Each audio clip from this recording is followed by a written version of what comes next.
Welcome back. You're brewing with Ben. On today's episode, we're going to do an English bitter.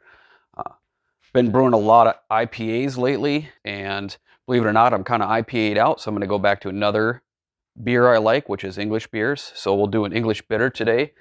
Have a couple new additions. Running a microphone now. Had a couple people mention that my audio on my videos was really difficult to hear, so hopefully this helps out and has fixed that.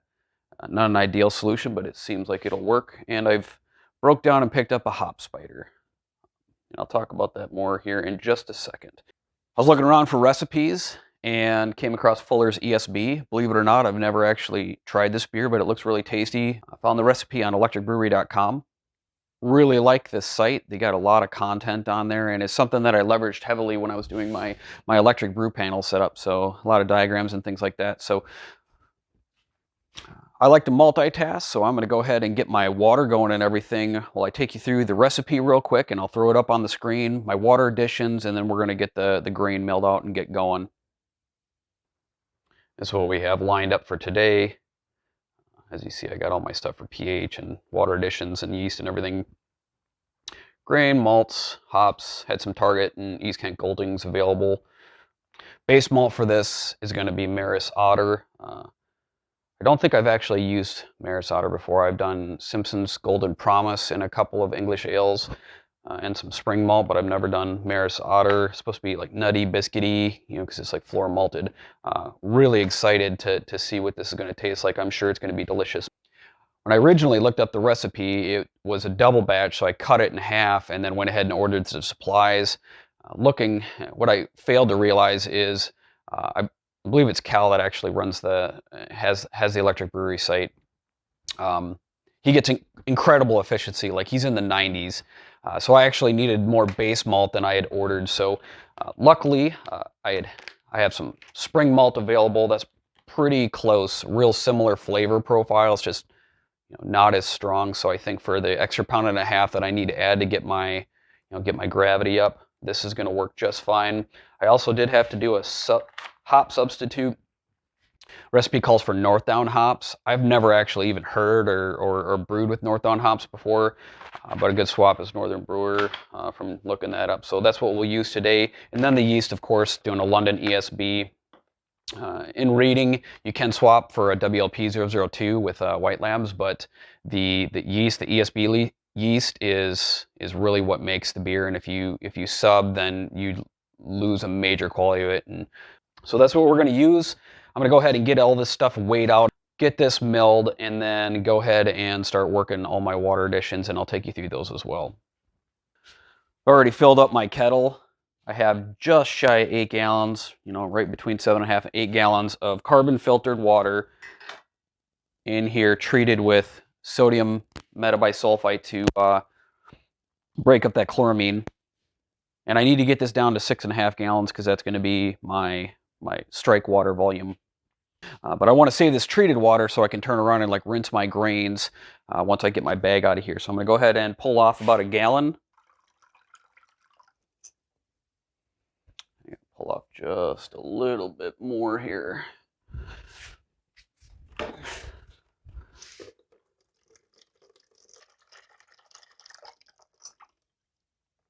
I'm going to hang on to this too, just in case I have to add it back in once I mash in, like if I'm a little bit low or it's a little bit stiff.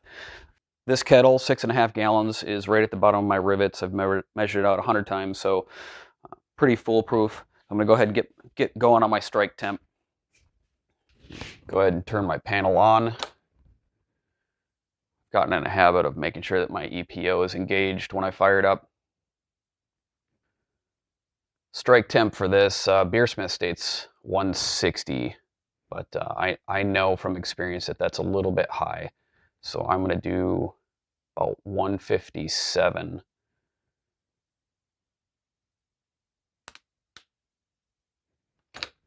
The advantage of having the electric and brewing a bag is that I can, bring it up to temp perfectly and it's not going to have any issues. So we'll get this going. And note too, if you're watching this video and you're running on propane or a stovetop, not an issue. You can still follow all the methods here. The electric panel just kind of adds that layer of accuracy and takes some of the guesswork out of it of like trying to hold that mash temp. Plus two, I no longer have to worry about, you know, wrapping this thing and trying to maintain that temp in a stainless steel kettle. So it's pretty nice.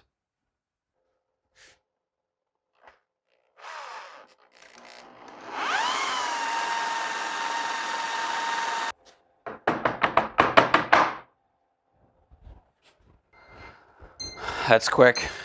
That's very quick. I didn't even have my pump running.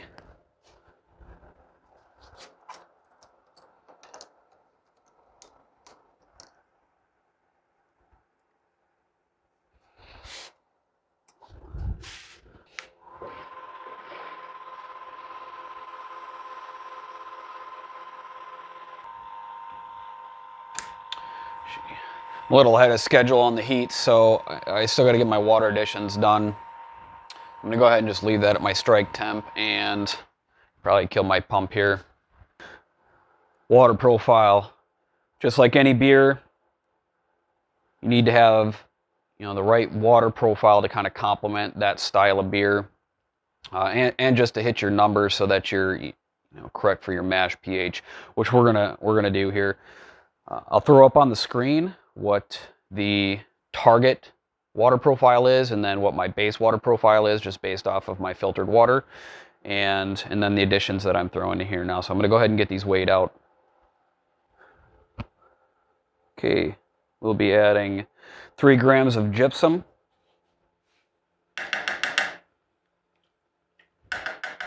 2 grams of slaked lime,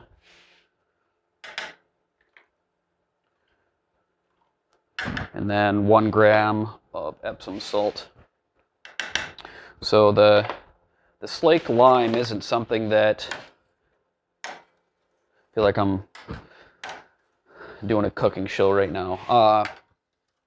The slaked lime is because this is a darker beer, and I have a really soft water profile, so the dark grains are what drive that pH down. It's not like an IPA where you have a really light malt bill where you have to use lactic acid to actually get your pH, you know, get your pH actually down more. In this case, with the darker malt, you have to use slaked lime to bring your pH back up. And today will actually be my first test too, where I've actually shot for like a much higher pH. I've noticed that, you know, estimated results versus actual results, my results were lower. So I'm shooting, in this case, instead of shooting for like 5.6, I think I'm at like 5.76 on the calculator. So we'll curious to see where we're going to end up. We're going to get this going. I'm going to set my mash temp. So we'll be mashing today at 152. On this, I like to set it at 151 since it does fluctuate just a little bit. So we'll set that.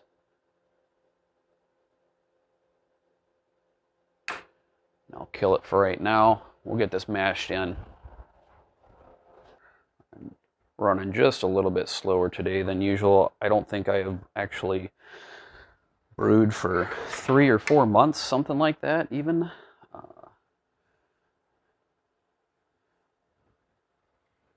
Had a pretty good stockpile going, but of course I'm running out of beer, so it is time. Grain bag in, water additions are in, we're ready to mash in.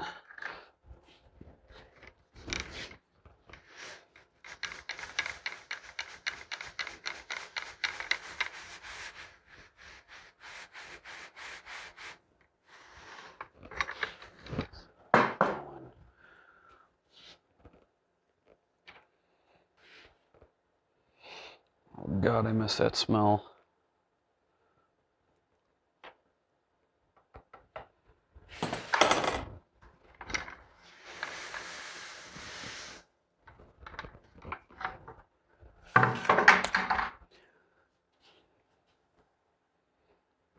It has become significantly harder to dough in since I've done the false bottom in this kettle. Just doesn't quite have the volume above that grain, but I still make it work, and it's still, even with a, you know, bit thicker mash, it's still hits my numbers. So, you know, if it's not broke, don't fix it kind of thing. All right, I am go ahead and get my timer going. This will be a 60-minute mash.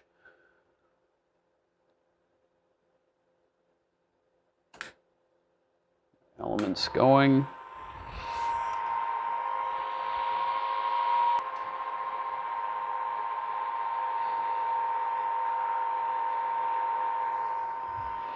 I'm opening my pump just to where I'm seeing like I have good movement of you know, the wort,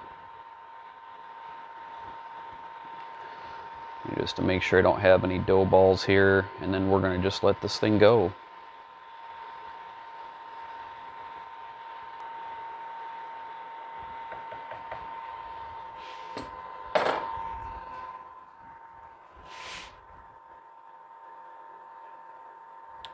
And you see, once I got everything going, I was right where I wanted to be for my mash temp.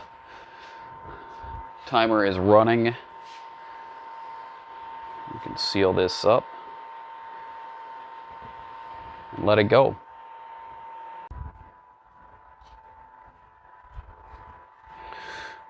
My hops are all weighed out. This is a 50-50, so 0.5 ounces, 0.5 ounces of Challenger and Target. We're going to check this one. 15 minutes. Got my Werf lock in there because I forget that thing all the time, which is not good. East Kent Goldings, Northern Brewer, and then this is actually taking a dry hop too of 0.5 at East Kent Goldings. Right about 30 minutes into the mash, so I'm going to go ahead and, you know, pull off a sample so I can take a pH reading, get my meter calibrated and everything.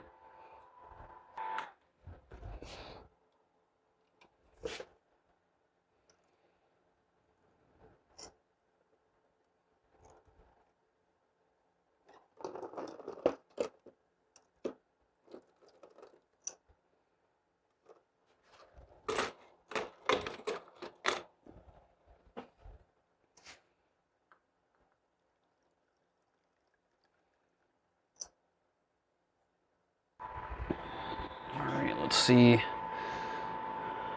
Please be right. Oh, look at that. 5.78. Okay, so good news and bad news. Good news is, I guess, that is 0.2 of a decimal point off of what the prediction was. Bad news is that should have been lower than that. I was actually shooting for about 5.6. So I guess moving forward it will be, for darker beers, the estimation is probably accurate, and for lighter beers it actually, you know, I need to shoot for a little bit higher on the estimate because it's actually reading lower. At least that's been the case, and it's not a calibration thing. I've checked it and everything, so still within range, and actually still, you know, at a good pH level for this style of beer, so should be just fine.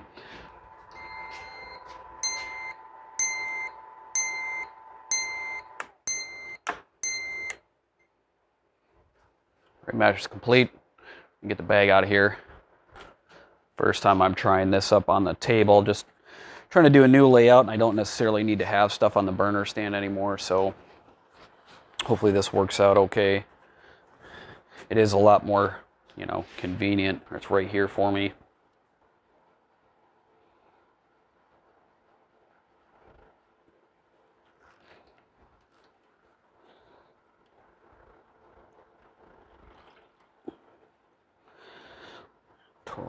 So that's 12 pounds of grain.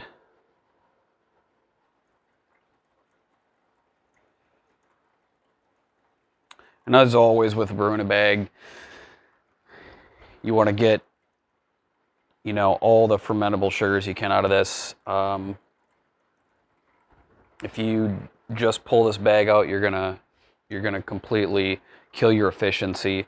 I've seen some people come back and, you know, throw in like some light DME or something like that to bump it back up. But if you actually drain it good and then kind of do like a sparge, like just rinse the grains off, as I'll show you here, I still hit really good mash efficiency, like right at 75%. So, you know, which is pretty much what you get, you know, across the board with most other systems,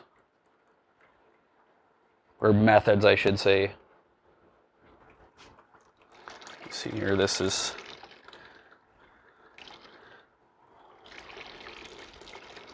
all your good stuff. Now I go ahead and come back with this treated water that I pulled off earlier.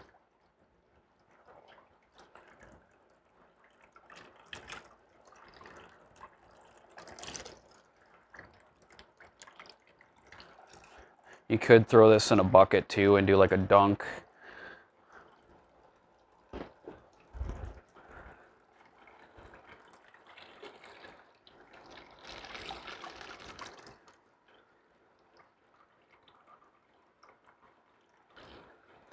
Believe it or not, even though this is a complete mess doing, you know, getting this is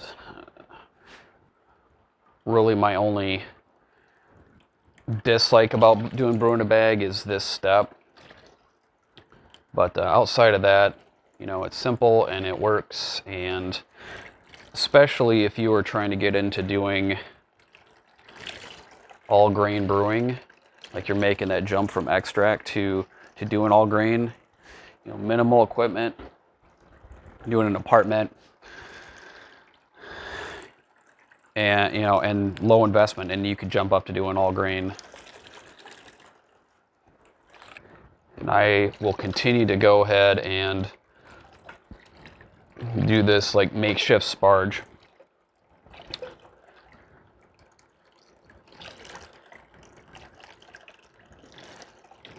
Until I go through this gallon and then bring myself back up to my 6.5 gallon mark. You see here, it's running a lot more clear. I mean, and if you were doing like a cooler keg combo, or a cooler kettle combo, you know, this is kind of like what you're looking for too. If you're doing like a fly sparge, or even when I do my batch sparges, it's like you're looking to see like what's, you know, how clear is that work coming out.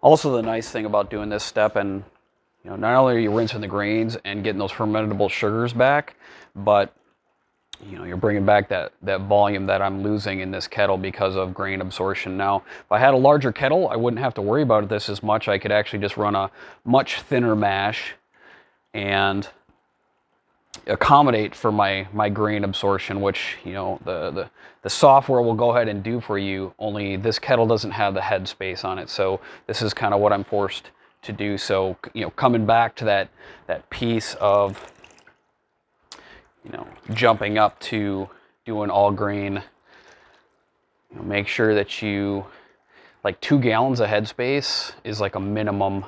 You know, something I didn't know at the time when I jumped on this, but it still works for me. This kettle's a great setup and it makes great beers. So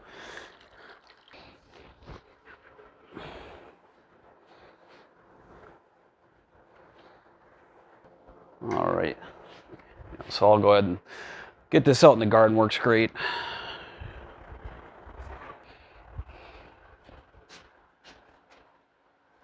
Getting heat on this right away. Bring it on my electric panel, set to 208, so just before boiling. Need to get my screen out of here. That gets to be a real mess with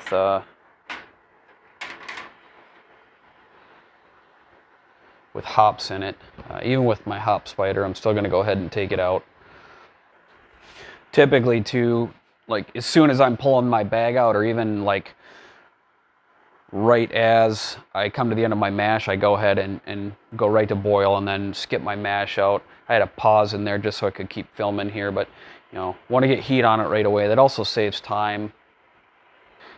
And I usually don't do a gravity reading at the end of my mash.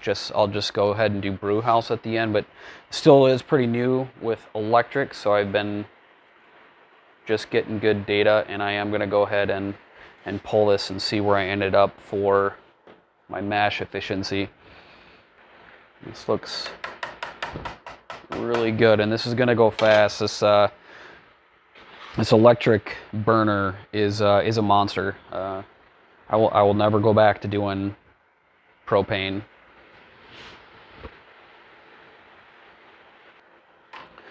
The hop spider, so coming back to that discussion, I was having issues with my IPAs being just astringent, not over astringent, but just astringent. A lot of contributing factors to that. I did a ton of reading, although I was just a titch heavy on some of my water additions. That was not the case. I came back and actually tried to do just like a makeshift hop spider with a bag, and realized like how much hop, like remnants, you know, like hop matter was actually getting into the fermenter, and then in turn also getting into the keg, despite best efforts with a cold crash and everything. So anyways, I tried that with a bag, and problem gone, problem solved. Now I haven't tried that on like a massively hop beer yet. Like I do a Surly Furious clone once in a while, which is a beer from Minnesota, or like Pliny the Elder, or you know, one of the really heavily hop beers. I haven't tried that on yet, but some of my other ones, that's Seven Deadly Seas, which is a recipe for more beer I do, that came out fantastic. So, you know, got the hop spider, did the stainless steel just because it's so much easier to manage, and you know, I'm looking forward to using it. Since I haven't brewed in a while, I did just a quick calibration on my refractometer.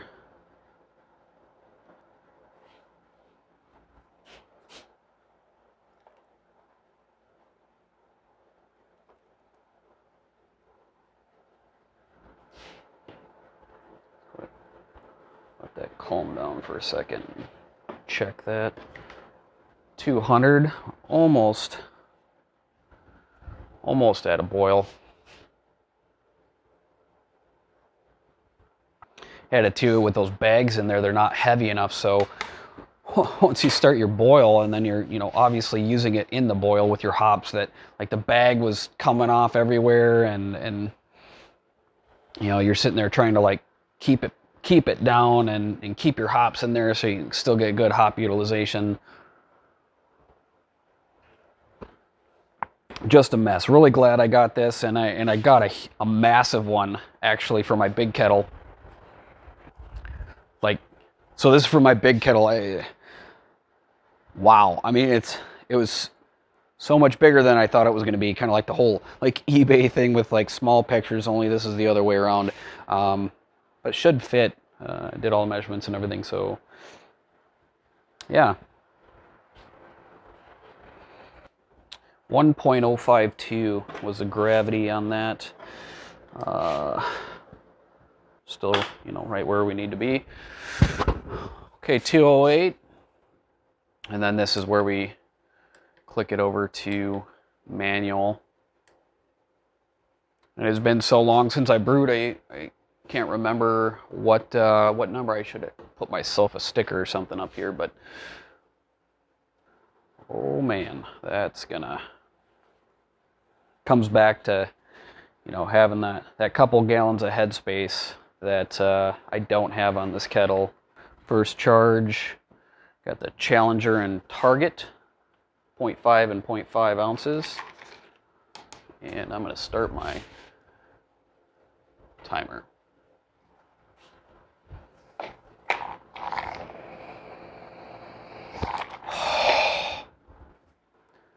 Wow, man. And then in my haste, I like completely just poured my hops right in and didn't even go into my hop spider. Good job, Ben. Well, it's only an ounce of bittering. All right, so what not to do when brewing with Ben is pour your hops directly into the kettle when you were literally planning on using your hop spider. We'll use it on the rest of the additions, but it kind of doesn't matter now. So anyways, we're set up, timer's running. We don't have another addition until 15 minutes, so we're going to let this go and pick it back up. We are coming up on 15 minutes, so both 15-minute additions. I got an East Kent Goldings and then the hop substitute Northern Brewer, and they're going to go in my hop spider this time. I probably should put the Werflock not in that. Good job, Ben. Wow, I'm having one of those brew days. Anywho, those are in. Ooh, God, you can even just smell that grain.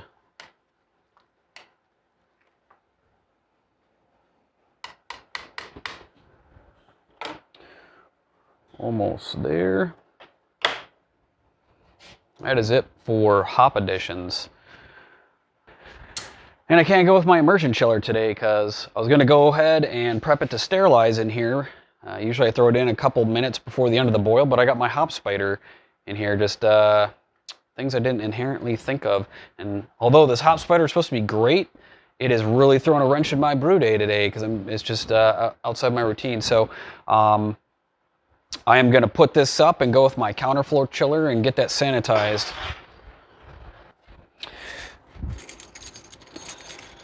So this is water out.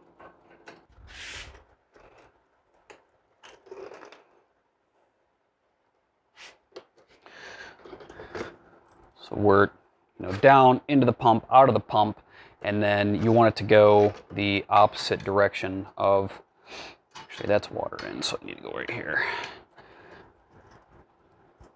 Right, and then wort out. And then I'll get my water in here in a second, but I want to run my pump just a titch and get some of the air out of this line. That's all I need.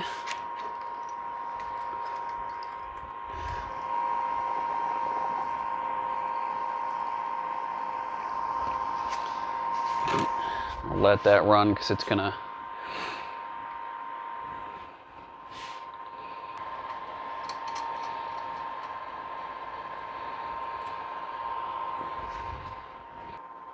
have less than a minute left on the boil.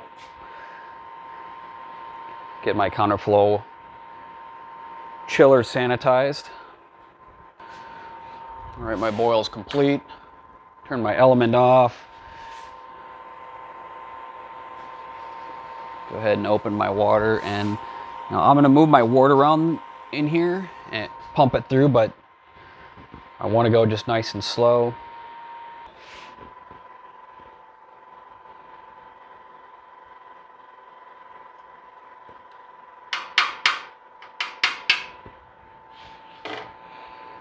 Let that set. We'll take a gravity reading.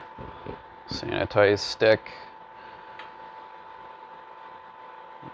Right at 5.5, so we're right where we're supposed to be for ending kettle. And I'm gonna get the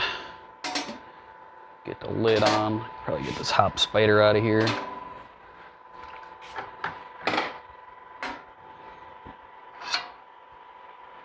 Oh wow. So that's a lot.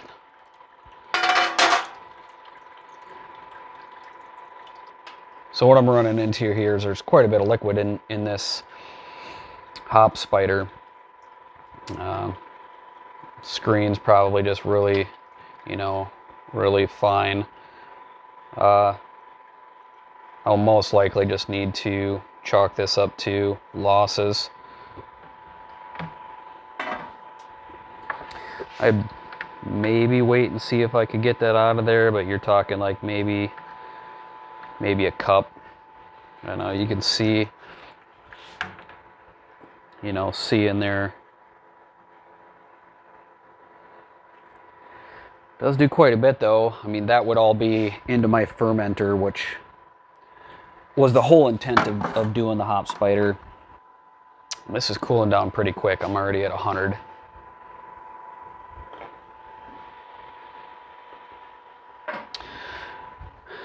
We'll check gravity.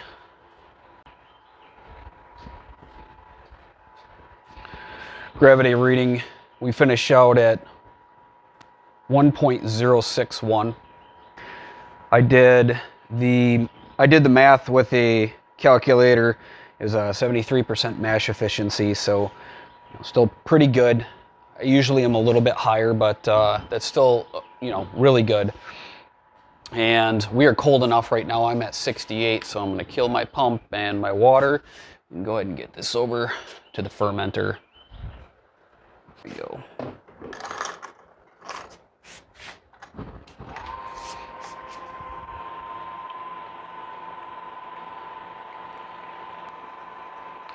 Really hoping at some point I'll, you know, have a garage or a basement or something where I can set up a dedicated brewing space and not have to drag stuff out constantly. But you know, this shows too, you can, you know, with limited space or in an apartment or you know, townhome or whatever, you know, you can still brew really good beer. It just takes a little bit more, you know, effort and man hours to accomplish, but it can be done. It's a really good color. Turned out good. And it smells amazing.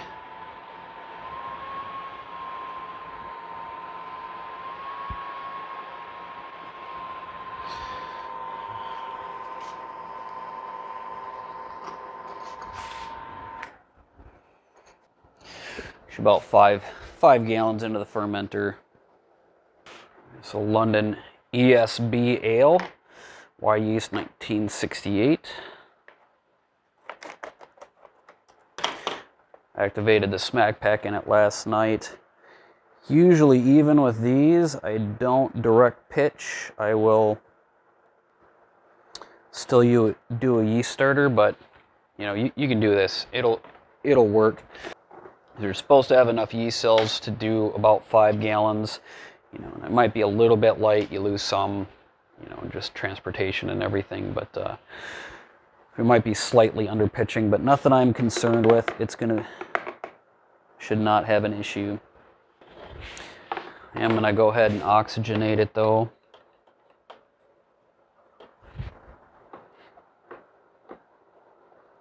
About 30 seconds with the oxygen wand, pure oxygen.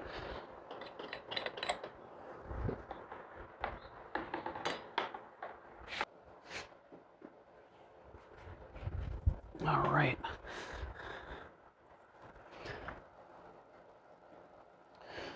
Fermentation lock is on. We are all set on that. Time circuit's off. All right, we're all wrapped up. Just need to go through and do cleanup. Today we brewed a Fullers ESB Clone. Had a couple of rough spots. I'm a little rusty. I haven't brewed in about 3 to 4 months, but you know, overall, not too bad. Had the addition of the hop spider, which I half used, you know. I'll definitely use it again. I'm sure well, I take that back. I know there's benefit to it. So just going to work out those couple little kinks in the brew day. I'm probably not going to do a brewing video for a while. Got a ton of those out there. My next video will be the walk through this brew panel. I'm going to try to keep it short, but it's also going to be in depth with everything that went into making that. So make sure to hit subscribe so you see when that comes up. And that's all I got. Thanks for watching.